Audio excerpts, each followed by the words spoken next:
Assalamualaikum warahmatullahi wabarakatuh. Bagi adik-adik yang mengambil mata kuliah praktek peradilan pidana, saya akan segera memberikan gambaran kepada kalian.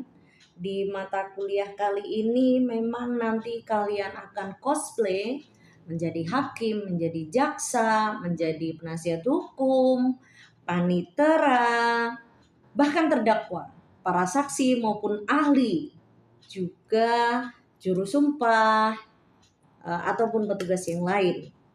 Nah, sebelum sampai ke situ, saya akan uraikan lebih dahulu, mengingatkan kembali hukum acara pidana yang pernah kalian dapatkan, yaitu dimulai dengan pembacaan dakwaan.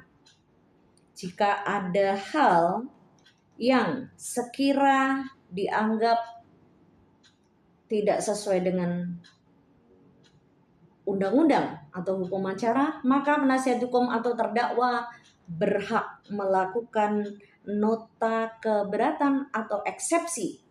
Ini belum masuk pada pokok perkara, baru masuk pada ada hal formil yang dirasa kurang pas atau tidak sesuai dengan hukum acara. Atas eksepsi yang dilakukan oleh terdakwa ataupun penasihat hukum, maka hakim akan memberikan kesempatan kepada jaksa untuk memberikan tanggapan jaksa penuntut umum.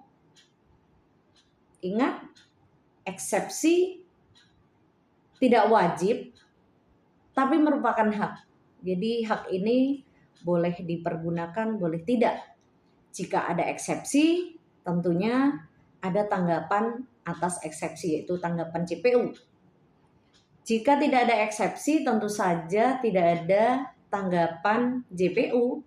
Dengan demikian, tidak ada juga putusan sela yang diberikan hakim jika tidak ada eksepsi atau yang dilakukan oleh penasihat hukum maupun terdakwa. Eksepsi ini bisa saja terkait dengan kompetensi absolut atau kompetensi relatif.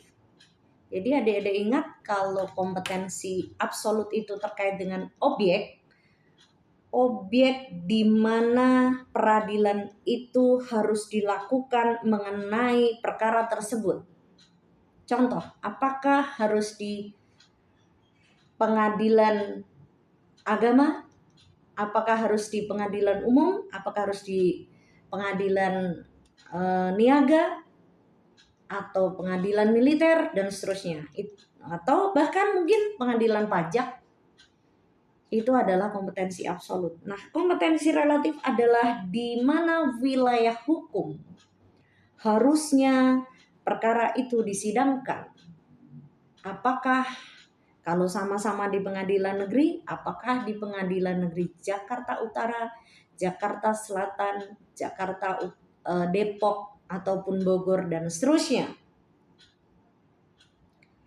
Sesudah itu, jika sudah ada putusan sela, ada dua konsekuensi atas putusan sela.